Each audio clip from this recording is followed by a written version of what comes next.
Hello friends, मैं अंकित और आप लोगों को एक बहुत ही बेहतरीन कहानी में सुनाने वाला हूं जिसकी मदद से आपको आपके लाइफ में बहुत ज़्यादा हेल्प मिलेगा।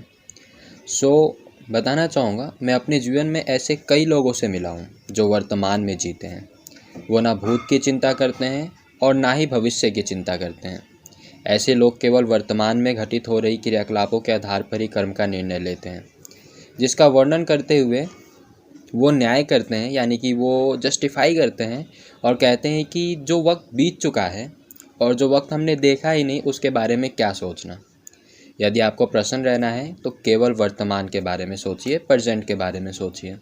लेकिन ऐसे लोग मेरी नज़रों में केवल एक बुद्धिजीवी हैं जो केवल एक झूठ से खुश होते हैं, प्रसन्न होते हैं। स्वामी विवेकानंद भी कहते हैं, जो लोग भूत की चिंतन नहीं करते हैं और भविष्य की चिंता नहीं करते हैं, वो इस समाज में जीवित रहने का अधिकार भी नहीं रखते हैं। जब हम अपने बीत चुके वक्त के कर्तव्य को, कार्य को सोचते हैं, उसका चिंतन करते हैं, तो हमें पता चलता है कि हमारे किस कर्म से हमारे वर्तमान में यानी कि प्रेजेंट में मुश्किल का सामना करना पड़ रहा है, और वो गलती हम वर्तमान में नहीं करते और हम फिर से वो गलती नहीं दोहराते हैं। ठीक उसी प्रकार यदि हम भविष्य की चिंता करते हैं तो वर्तमान के कर्म यानी कि प्रेजेंट के कार्यों पे, कर्मों पे हम चिंतन करते हैं और इस आधार पर फैसला लेते हैं कि जो कार्य हम अभी कर रहे हैं इसके आधार पे यानी इस कर्म की वजह से हमें भविष्य में किसी प्रकार की कोई कठिनाई का सामना ना करना पड़े, जिसके परिणाम स्वरूप मनुष्य को कम कठिनाइयों का सामना करना पड़ता है और खुशियाँ बनी रहती हैं। उदाहरण स्वरूप मैं आपको एक कहानी सुनाता हूँ। महाभारत और महाभारत के विनाशकारी युद्ध से तो सभी चिर परिचित हैं। महाभारत के युद्ध के उपरांत श्री कृष्ण द्रौपदी से मिलने पहुँचे। उस वक्त 18 दिन के युद्ध ने द्रौपदी के उम्र को शारीरिक और मानसिक रूप से 80 वर्ष जैसा कर दिया था। चारों तरफ विधवा महिलाएं और अनाथ बच्चे बहुत सारे देखने को मिल रहे थे, जो हृदय को दुख से परिपूर्ण करने वाला दृश्य था। इन विधवा और अनाथ बच्चों की महारानी द्रौपदी हस्तिनापुर के महल में निश्चेष्ट बैठे शून्य को निहार रही थी, यानी कि बिल्कुल सुध बुध गवा चुकी थी। उसी वक्त श्री कृष्ण कक्ष में प्रवेश करते हैं।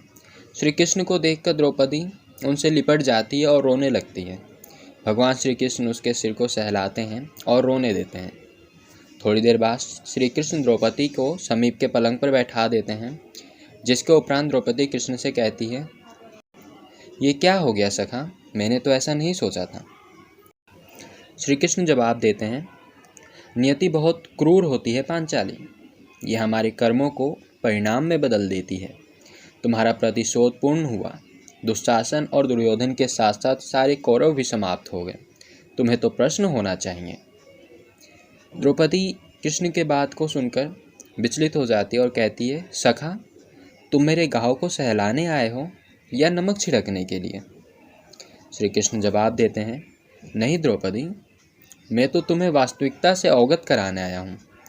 हमारे कर्मों के प्रभाव को हम दूर तक तो नहीं देख पाते।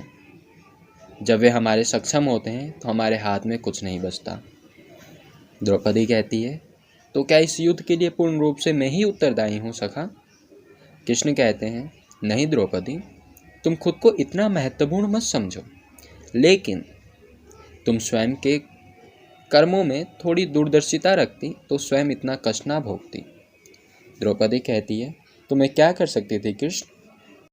श्री कृष्ण जवाब देते हैं, तुम बहुत कुछ कर सकती थी। जब तुम्हारा स्वयंवर हुआ तब तुम कर्ण को अपमानित नहीं करती और उसे प्रतियोगिता में भाग लेने का एक अवसर देती, तो शायद परिणाम कुछ और होता।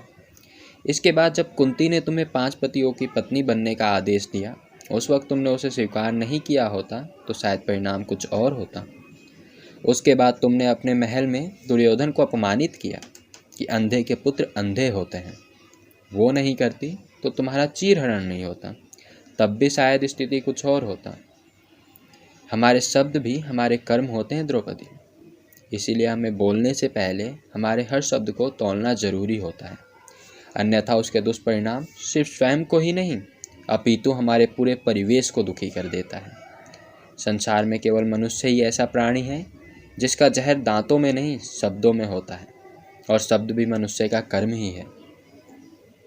इसीलिए दोस्तों, जब भी आप कोई कर्म करें या शब्द चुनें, कोई भी कार्य करें या कुछ भी बोलें, तो इसके लिए शब्दों का और कर्मों का सोच समझकर चुनाव करें, जिसके परिणाम स्वरूप आपके और आपके परिवेश को दुखी ना होना पड़े। कोई भी कर्म करने से पहले भूत की चिंतन और भविष्य की चिंता अवश्य करें। इससे आने वाले परेशानियों से सामना करने के लिए प्रेरणा मिलता है और उनको कम से कम हमारे लाइफ में कम से कम प्रॉब्लम्स आते हैं।